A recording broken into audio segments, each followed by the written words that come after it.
Hi, good morning. I'm Wadud from technicalenglishlearning.com. আজকে আমরা যে বিষয়টা নিয়ে আলোচনা করব সেটা হচ্ছে প্যাসেজ ন্যারেশন। প্যাসেজ ন্যারেশনের মধ্যে আমরা মোস্টলি ইউজফুল টপিকস হচ্ছে how to make solution for interrogative question, that means প্রশ্নবোধক বাক্যের সমাধান। আমরা যদি প্যাসেজ ন্যারেশন চিন্তা করতে যাই তাহলে দেখা যায় যে মোর দেন 1, 2 or 3 টপিকস আমরা পাই প্যাসেজ ন্যারেশনের প্রশ্নবোধক বাক্যে। এই প্রশ্নবোধক বাক্য সমাধান করতে অনেক ছাত্রের সমস্যা পড়তো, specially for our Bangladeshi students. ঠিক আছে, আমরা এই প্যাসেজ ন্যারেশনের প্রশ্নবোধক বাক্য নিয়ে আলোচনা করবো। আমরা এখানে দেখতে পাচ্ছি কি লেখা আছে, প্রশ্নবোধক বাক্যের সমাধান, দ্যাট মিনস প্যাসেজ ন্যারেশনের প্রশ্নবোধক বাক্যের সমাধান। প্রথমে দেওয়া আছে Rahim said to Karim where are you going. এইখানে রহিম সেইড টু করিমের মাঝে সেইড টুর মাঝখানে লাল দাগ দেওয়া আছে, তারপরে লাল দাগ দেওয়া আছে আর এর মাঝে, তারপর লাল দাগ দেওয়া আছে ইউ এর মাঝে। Actually for what we have used red colour. আসলে আমরা প্যাসেজ ন্যারেশন করতে গেলে যখন একটা বাক্য করতে যাই we get 3 changes, that means আমরা 3টা চেঞ্জ খুঁজে পাই। ফার্স্ট চেঞ্জটা থাকে in out of the inverted comma, that means inverted কমার বাইরে, যেটা লাল দাগ দেওয়া আছে সেইড টু। আসলে what is said to? Said to according to books, যেটা আমরা বইয়ের ভাষায় বলি reporting verb. Now next to are, that is auxiliary verb, that is called according to books, that is called the change of tense. And the last u, that is called subject. Subject কিভাবে change করতে হয় তা আমরা প্রত্যেকে জানি। Subject আসলে change হয় first person subject অনুসারে, সেকেন্ড পারসন অবজেক্ট অনুসারে, and third person no change. Okay, সেকেন্ডে এটার আনসার দেওয়া আছে, আনসারটা আমরা পরে কথা বলবো। এখন আমরা যাচ্ছি 2 নম্বরে। Meena said to Raju are you going to school. এখানে সেইড টুর মাঝে আমাদের লাল দাগ দেওয়া আছে, একইভাবে আর ইউ এখানেও দাগ দেওয়া আছে, গোয়িং টু স্কুল। এই দুইটা বাক্যের মাঝে আসলে ডিফারেন্স কি? এই দুইটা বাক্যের মাঝে আসলে নিচে যদি আমরা দেখতে পাই, আমরা নিচে যাই, এখানে দেওয়া আছে প্রশ্নবোধক বাক্য আসলে 2 ধরনের হয়ে থাকে, যা উপরে দেওয়া আছে। একটা ফার্স্ট হচ্ছে Rahim said to question where are you going, where are you going, that means WS question. আমরা আসলে যেই প্রশ্নের প্রথমে গিয়ে ডব্লিউএস পাই সেটাকে বলা হয় ডব্লিউএস কোয়েশ্চেন। এবং দ্বিতীয়টা যে 2 নম্বরে দেওয়া আছে Meena said to Raju are you going to school, that means সাহায্যকারী ভার্ব দ্বারা প্রশ্ন শুরু হয়েছে, যেটাকে বলা হয় ডব্লিউএস কোয়েশ্চেন না বলে এটাকে বলা হয় ইয়েস নো কোয়েশ্চেন। তার মানে এটার আনসার আপনি ইয়েস নো এগুলো দেওয়া হতো।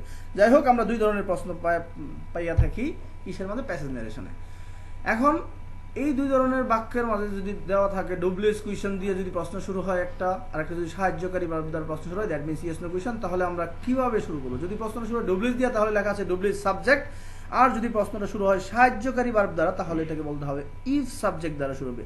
ওকে, আমরা এটা সমাধান করতে গিয়ে যদি শিখতে পারি, দেখা যাচ্ছে এখানে রহিম সেইড টু আছে, তার মানে ইনভার্টেড কমার বাইরে সেইড টু আছে। Said to that means reporting verb. Reporting ভার্বটা আসলে প্রশ্নবোধক বাক্য যদি থাকে, ইনভার্টেড কমার ভিতরে যদি আপনি প্রশ্নবোধক বাক্য পান তাহলে এটাকে পরিবর্তন করবে সেইড টু গিয়ে আর আস্ক হবে, যেটা আমরা সবুজ কালার দেওয়া আছে, দেখে সেইড টুর মাঝে দেওয়া আছে ask, that means Rahim ask Karim. এই পর্যন্ত আমরা প্রত্যেকে বুঝতে পারছি। এর পরবর্তী পরিবর্তনটা হবে, আসলে চেঞ্জ করতে হবে আমাদের ইনভার্টেড কমার ভিতরে 2টা অংশে। এখন যদি আমাদের প্রশ্নটা শুরু হয়, এখানে রুল দেওয়া আছে দেখেন, প্রশ্নটা যদি সাহায্যকারী ভার্ব দ্বারা শুরু হয় কিভাবে হয়, আর ডব্লিউএস দিয়ে থাকলে কিভাবে শুরু হয়। যদি প্রশ্নটা শুরু হয় ডব্লিউএস দিয়া তাহলে ডব্লিউএস সাবজেক্ট নিতে হয়। ঠিক আছে, আমাদের এই প্রশ্নটা ডব্লিউএস দিয়ে আছে, সুতরাং দেখেন রহিম আস্ক করিম, এখানে সেইড টুটা গিয়া হয়ে গেছে আস্ক। কারণ কি? সেইড টু পরিবর্তন হবে অ্যাকর্ডিং টু দ্য ইনভার্টেড কমার inner side topics, that means inverted কমার ভিতরে যদি আপনার দেওয়া থাকে প্রশ্নবোধক তাহলে বুঝবেন আপনার সেইড টু গিয়া হবে আস্ক। তাহলে দেখা যাক রহিম আস্ক করিম, তারপর ডব্লিউএস থাকলে আমরা রুল পড়ছি, ডব্লিউএস থাকলে ডব্লিউএস সাবজেক্ট, সুতরাং ডব্লিউএসটা আগে নিলাম এবং আমাদের প্রথম এর পরবর্তীতে নিতে হবে সাবজেক্ট। সাবজেক্টটা কি আছে? এখানে দেওয়া আছে আর, কিন্তু আমরা আর সাহায্যটা আগে নিতে পারবো না। ডব্লিউএস এর পর আমাদের রুল অনুযায়ী সাবজেক্ট নিতে হবে। সাবজেক্ট কি আছে? ইউ। ইউ কোন পারসন? ইউ হলো সেকেন্ড পারসন। আমরা বলছি সেকেন্ড পারসন অবজেক্ট অনুযায়ী পরিবর্তন হয়। অবজেক্টে কি আছে? করিম, সুতরাং করিমের পরিবর্তে আমরা এখানে হি ইউজ করছি। এরপর যান অ্যামিজার। আমি এখানে একটা ট্রিক্স বলে দিই, একটা টেকনিক বলে দিই। যখনই আপনারা কোনো ধরনের টেন্স পরিবর্তন করতে পারবেন, lot of painful rules of tense আপনার পড়ার দরকার নেই। আপনি সংক্ষেপে যেগুলো করবেন, প্রেজেন্ট থাকলে পাস্ট, পাস্ট থাকলে হ্যাড পিবি, অজয়ের থাকলে হ্যাড বিন, এই 3টা কথা শুধু মনে রাখবেন। প্রেজেন্ট থাকলে পাস্ট, পাস্ট থাকলে হ্যাড পিবি, অজয়ের থাকলে had been. In the same way দেখেন অ্যামিজার হচ্ছে প্রেজেন্ট ফর্ম, আমরা সেটার পাস্ট ফর্ম দিয়েছি ওয়াজ। ওকে, তারপরে যা আছে তাই লিখছি আমরা গোয়িং, কারণ আমরা শুধুমাত্র 3টা চেঞ্জই আমরা করবো, এর বেশি আমরা কোনো চেঞ্জ এখানে করবো না। দ্বিতীয়টাতে আপনি যান দ্বিতীয়টাতে লেখা আছে Meena said to Raju are you going to school, that means yes no question. And how to solve yes no question, আপনি যদি নিচে দেখেন, নিচে এখানে রুল দেওয়া আছে, প্রশ্নটা যদি শুরু হয় সাহায্যকারী ভাব দ্বারা তাহলে ইফ সাবজেক্ট। ওকে, আমরা শুরু করি। মিনা said to গিয়া কি হলো, ইনভার্টেড কমার ভিতর প্রশ্নবোধক আছে, তাই আমাদেরকে কি বলতে হয়েছে, said to গিয়া বলতে হয়েছে asked। ওকে, আমরা এই পর্যন্ত বুঝতে পারছি মিনা asked রাজু। এখন দেখেন আপনার প্রশ্নটা শুরু হয়েছে কি দিয়া, সেটার দিকে আপনাকে লক্ষ্য করতে হবে। প্রশ্নটা শুরু হয়েছে আসলে সাহায্যকারী ভাব দ্বারা, আর আমাদের রুলে দেওয়া আছে যদি সাহায্যকারী ভাব দ্বারা প্রশ্ন শুরু হয় তাহলে আপনাকে প্রথমে নিতে হবে ইফ, তারপর নিতে হবে সাবজেক্ট। ওকে, আমরা প্রথমে ইফ নিলাম। দেখেন এখানে আমরা লিখছি মিনা asked রাজু ইফ। এখন সাহায্যকারী ভাবটা আগে নিতে পারবো না, আমরা আগে সাবজেক্টটা নিতে হবে। সুতরাং সাবজেক্ট কি আছে, ইউ কোন পারসন, ইউ সেকেন্ড পারসন কারণ যদি পরিবর্তন হয়, সেকেন্ড পারসন অবজেক্ট অনুসারে পরিবর্তন। অবজেক্টে কি আছে, রাজু একটা ব্যক্তির পরিবর্তে আমাদের লিখতে হবে হি। ওকে, তাহলে প্রথম থেকে আমরা আবার বলি Mina asked Raju if he.